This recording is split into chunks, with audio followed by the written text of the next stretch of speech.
now kind of transitioning into the new week. Brent Hubbs is going to be the home opener.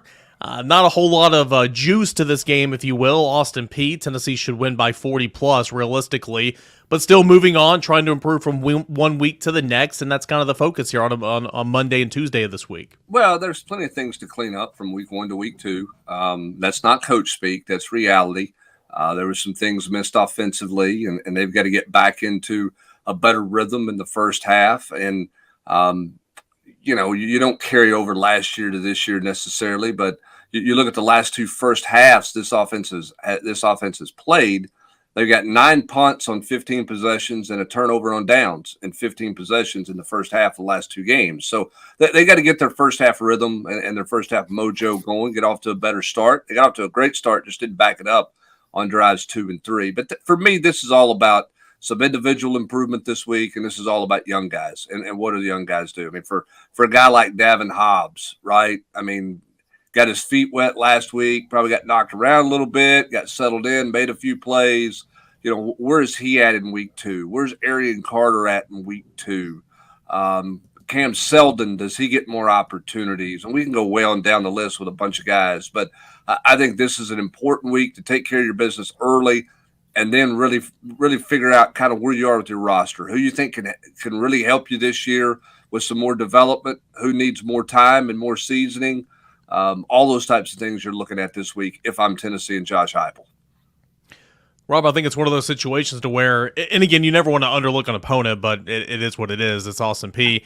Yeah, Tennessee needs to, as Brent just said right there, get in, take care of your business, and showcase the opportunity for Nico to get a quarter and a half, maybe the whole second half with the first team offensive line blocking for him for a series. A chance to get a lot of tape and a chance to kind of work and sharpen some fundamentally things on special teams, because we all know what's happening the week after next that's down in the swamp. Yeah, and I think it's also big for, some of the transfers. I mean, guys who maybe have played some football other places but are still, getting acclimated here with the Dante Thornton at the top of that list. I think all of us, I'm not saying we expected, a 200-yard receiving day, but I think all of us expected to see him, do something dynamic. And, that didn't really happen in week 1. I'd be surprised if he doesn't, isn't a bigger factor going forward. And, just as much as they're shuffling on the offensive line right now, I think anytime you can get real live game reps, with different combinations and, kind of look at some things and try to find some continuity up front, I think that could be real beneficial this week, even if it is kind of a glorified scrimmage. Austin, you're not going to score every single possession. And we kind of talked about on the Rocky Top Rewind a couple days ago. We're spoiled with this offense, covering it, supporting this team. If you're a fan, whatever, you expect to score on every single drive. But the reality is you're not going to. But what you don't want to happen is for you to score on your opening drive and then go 5 drives or 4 drives of not scoring before you sniff the red zone again. And maybe that's something that Tennessee can find, work on from week 1 to week 2, find a little bit more consistency early on in that football game. Yeah, I mean, you look around college football. I mean, Georgia scores in the 40s. Alabama scores just barely in the 50s. Michigan scores in the 30s. Ohio State scores in the 20s. It's first week. Everybody's a little rusty. Everybody's knocking the rust off. What you want to see is that growth, and everybody gets a little bit better, and and that's across the board. So offensively, you hope to see better rhythm. Coach Heupel talked about that after the game. Defensively, you hope to see some of those young guys continue to blossom. You'd love to see James Pierce. I'm not saying he's got to get 2 sacks again, but you'd love to see him be as disruptive as he was last week. You'd love to see, as Hub said, Davin Hobbs continue to make plays. And then for me, I'd love to see guys like Elijah Herring, Tyree West, that group of sophomores that I've talked about all offseason, see them continue to make more and more plays. Across the board, I think Tennessee, is trying to find its footing, much like everybody else is in college football. And so, I think it's about just, taking what you did last week, which was, I thought, really solid, not your best, but it doesn't need to be your best, really solid, and build on it. Hey, can I ask a one-off here and a little soapbox deal? Yeah. Thanks. I appreciate that. Why, Rob, I'll start with you. I'm being serious. Why is there the notion that in a blowout game, you have to play your starters the first series of the second half? I don't get it. Where did that come from? And why is that why is this notion that they've got to figure out how to come out of the locker room with the right mindset or whatever it is in the second half when you're in a game that you don't think you have no chance to win. I don't know what Oklahoma did, and I'm not saying this, Rob, to give you an opportunity to talk about okay, so that's not where I'm going here. But feel free, Rob. Feel free. I don't know. Is that Rob's burner account that the tweet where it said how much did Butch lose on this weekend at this point? I'm pretty sure it was. But I don't know if they played their starters to start the second half. But for decades, I mean, for forever, it's like, well, they got to get that one. They got to get one series in the second half. Why? I mean, does anybody really know why that's a big deal or why coaches think that's a thing?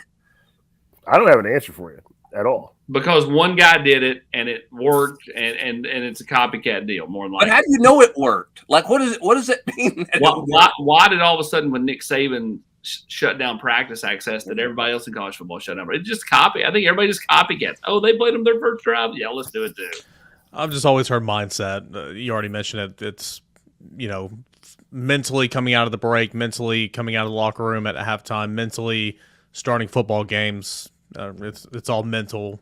Just kind of what I've always been told. Now, again, there's a big difference in the University of Tennessee or Alabama or whoever in Jefferson County, the Patriots. But I was a part of a football team that was up 28-0 at half and lost a game. So there's some wounds that I've at least experienced in that regard. I'm not saying that'll happen to Tennessee, but we didn't send anybody out there in the third quarter, and then we had to play the fourth quarter because, well, it was a football game again.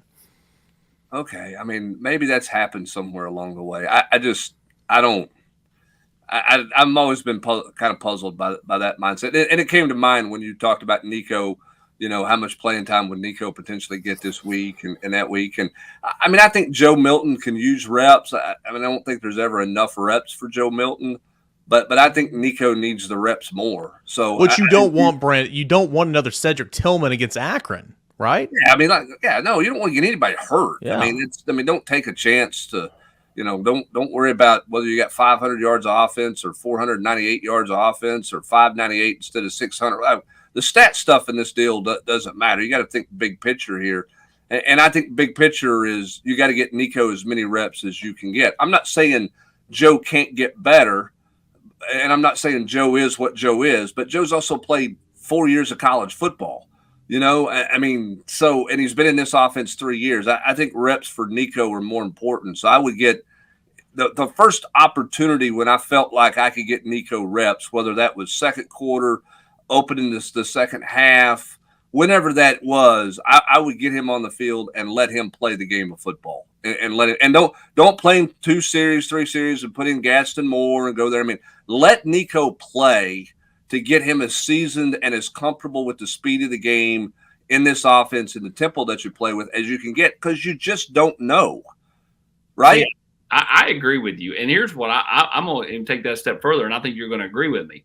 I think it's important to let Nico play with Dante Thornton, with Brew McCoy, with if you could get a 35 or 42-0 lead halfway through the second quarter, put him in there in the back part of the second quarter with some of your real guys and let him actually throw to your starters or your at least your guys that are your first in off the bench. Like sometimes he's in on there and it's like third and fourth stringers and it's like that's fine, but like I think it's important to get him work with those guys that matter. If something happened to Joe and he couldn't play for a series or a game or whatever, you'd love to have Nico have as much rapport with some of those older guys as you can, and I think that starts with doing that in the back half of the second quarter.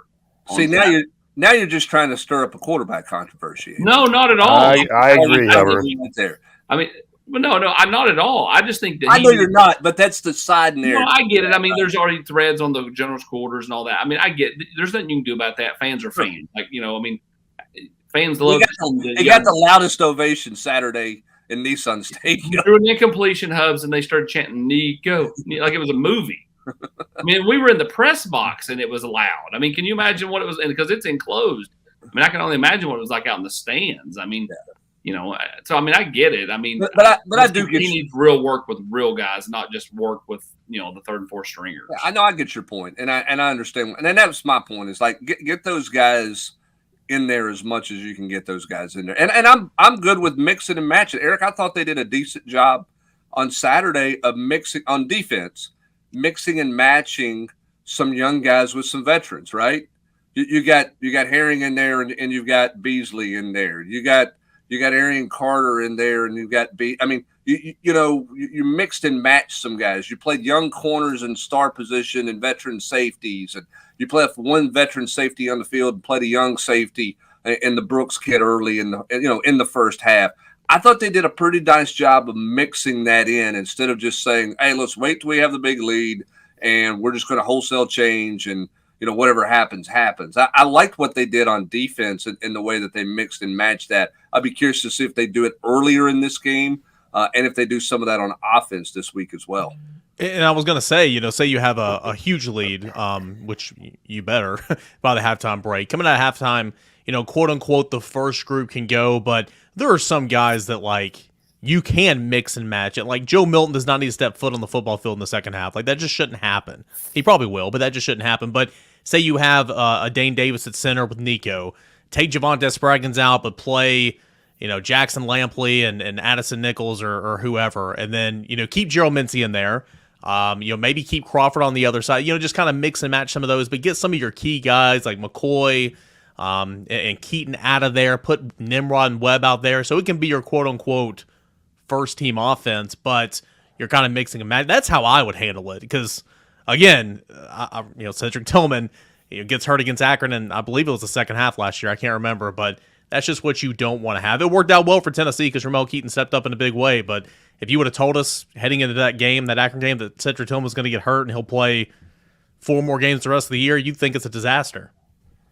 Yeah, I mean, I think you have to be really cautious of that, and you have to be mindful. You can't play scared, Rob, right? You can't play in fear of injury the whole time. I'm not a believer in that, but you also don't need to be goofy about it too. Like when it's over and you get a guy out for good reason. One, you want to protect those guys, and B, it's an opportunity for young guys to get more experience and to get more quality reps, because as Tim Banks said on Vol Calls Wednesday night, you don't want their first time being their first time, in a critical situation. So as much as you can get them, I think you get them. I'll be curious to see, Rob, I want to get your take on this. All this mixing and matching on the offensive line. Any chance you put Dane Davis and Ollie Lane together in the offensive interior, and play one of those guys at guard and one at center just to see what that looks like? Or do you think this is more about finding your 7 and kind of whittling down, whatever rotation you're going to have and be done with that? How do you play that if you're Glenn Ellerby? I think I look at a lot of stuff. I mean, this Saturday against Austin Peay, I would certainly, assuming. I mean, do we think Cooper's going to play? I mean, it sounds like, probably not. I would guess. I mean, Heupel didn't even get asked about it on Monday. So I would certainly play Ollie and Dane there at the same time and look, just to see what you've got. No pressure situation in this game. And I thought, I didn't study every single rep minutely, but noticing when Dane was in there, I thought he did a decent job at center. I didn't notice any awful bust. So I would look at a lot of stuff. I would think they at least would they play 8 guys. I mean, like really, like seriously, when the game was not necessarily in doubt, but 8 guys got legit reps before they just wholesale subbed. I'd say they play those same guys at least as much again, and specifically, yeah, I could see them playing Ollie and Davis together.